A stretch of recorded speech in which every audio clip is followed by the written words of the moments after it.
नमस्कार दोस्तों, टेक्नोलॉजी किड़ा में आप लोगों का फिर से स्वागत है। आज मैं आप लोगों को बताऊंगा कि सी लैंग्वेज क्या है, हिस्ट्री क्या है सी लैंग्वेज की, और ये जो की फीचर्स हैं सी लैंग्वेज की वो क्या है।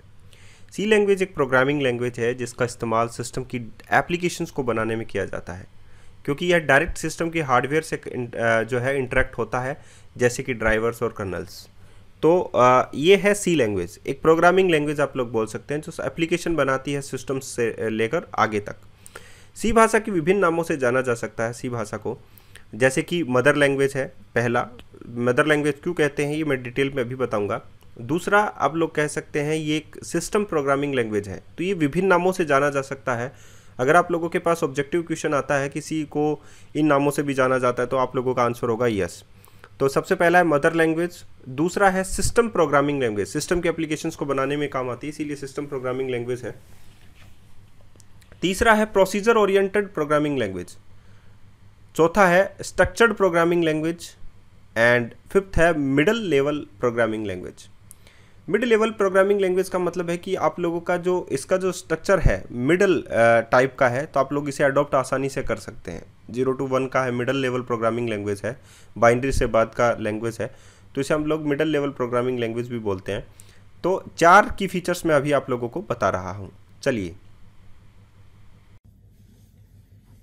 दोस्तों, आज मैं इस वीडियो में आप लोगों को बताना चाहता हूं कि सी भाषा को मदर लैंग्वेज क्यों कहते हैं। मदर लैंग्वेज का कहने का मतलब है जो बाकी अदर लैंग्वेजेस की माँ आप लोग कह सकते हैं। मदर लैंग्वेज इसका कहने का मतलब है कि बहुत सारे जितने भी कंपाइलर्स हैं, जैसे कि हम लोग जेवीएम कंपाइलर माने, जेवीएम माने कंपाइलर्स हैं, कर्नेल्स हैं, वो सभी जो है वो सी भाषा में लिखे हुए होते हैं। इसीलिए इसको हम लोग क्या कहते हैं, मदर लैंग्वेज कहते हैं। और बेसिकली जो सिंटैक्स होते हैं, जैसे कि सी प्लस प्लस का है, सी शार्प का है, जावा का है, वो सी से ही जो है वो पिक किए गए सिंटैक्स हैं, तो हम लोग इसे मदर लैंग्वेज बोलते हैं।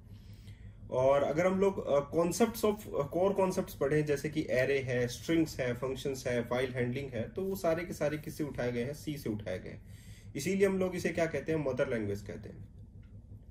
दूसरा जो टॉपिक है वो है C as a system programming language. C जो सिस्टम प्रोग्रामिंग लैंग्वेज है, वो सिस्टम प्रोग्रामिंग लैंग्वेज का मतलब है सिस्टम के सॉफ्टवेयर्स बनाना। तो इससे हम लोग सिस्टम के सॉफ्टवेयर बना सकते हैं। लो लेवल प्रोग्रामिंग लैंग्वेज आप लोगों का सिस्टम समझता है, तो इससे हम लोग सिस्टम प्रोग्रामिंग के लैंग्वेज जो है वो बना सकते हैं, जैसे कि ड्राइवर्स पर काम करना है, कर्नल्स पर काम करना है, या डिवाइस पर काम करना, ऑपरेटिंग सिस्टम्स जो सॉफ्टवेयर हैं उन पर काम करना है, लिनक्स वगैरह पर काम करना है, तो ये डायरेक्टली सी जो है वो उस पर काम कर लेती है। इसीलिए हम लोग इसे सिस्टम प्रोग्रामिंग लैंग्वेज भी कहते हैं। तीसरा जो टॉपिक है वो है C as a stored procedure, C as a procedural language.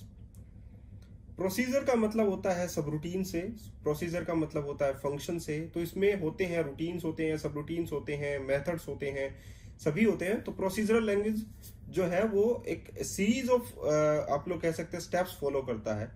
ये भी सीरीज ऑफ स्टेप्स जो फॉलो करता है, एल्गोरिदम के अकॉर्डिंग फॉलो करता है, तो हम लोग इसे प्रोसीजरल लैंग्वेज कहते हैं कि एक प्रोसीजर जो है वो फॉलो करता है, तो इसे हम लोग प्रोसीजरल बोलते हैं।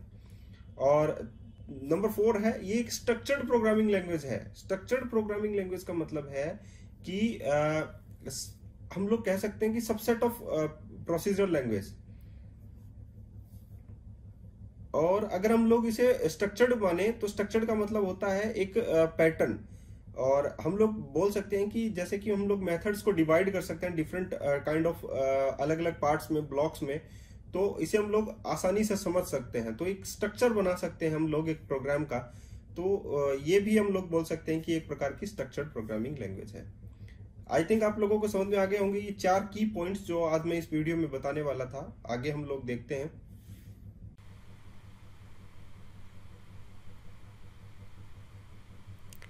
अब हम लोग बात कर लेते हैं सी लैंग्वेज की हिस्ट्री के बारे में।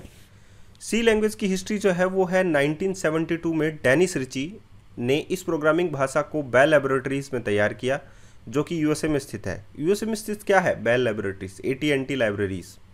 तो ध्यान रखने वाली बात है कि सी लैंग्वेज की हिस्ट्री में सबसे पहला जो है 1972 को सी लैंग्वेज आ गया था, पहली बात, जैसे बेसिक कोबोल के बाद में आ गया था।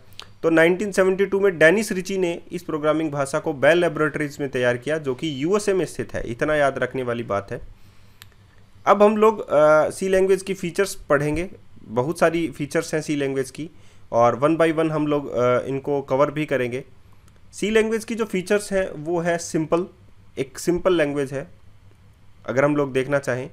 दूसरा है मशीन इंडिपेंडेंट और पोर्टेबल। मशीन इंडिपेंडेंट का मतलब है मशीन पर डिपेंड नहीं करती, किसी भी सिस्टम में आप लोगों की इजीली रन हो जाती है।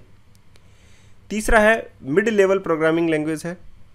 चौथा है स्ट्रक्चर्ड प्रोग्रामिंग लैंग्वेज है। ये जैसे कि स्ट्रक्चर्ड प्रोग्रामिंग लैंग्वेज तो मैं आप लोगों को बता दूंगा अभी जस्ट। और रिच लाइब्रेरी है, बहुत सारी लाइब्रेरी फंक्शंस इसमें है, जैसे कि मैथ के बहुत सारे फंक्शंस इसमें इंक्लूड हैं, ठीक है। और लाइब्रेरीज है, जैसे स्ट्रिंग के बहुत सारे हैं, कैरेक्टर्स के बहुत सारे हैं, तो एक रिच लाइब्रेरी इसमें बनाते हैं आप लोग। स्ट्रक्चर्ड प्रोग्रामिंग लैंग्वेज हो गया, रिच लाइब्रेरी है। मेमोरी मैनेजमेंट बहुत अच्छा होता है, ठीक है, डाटा का।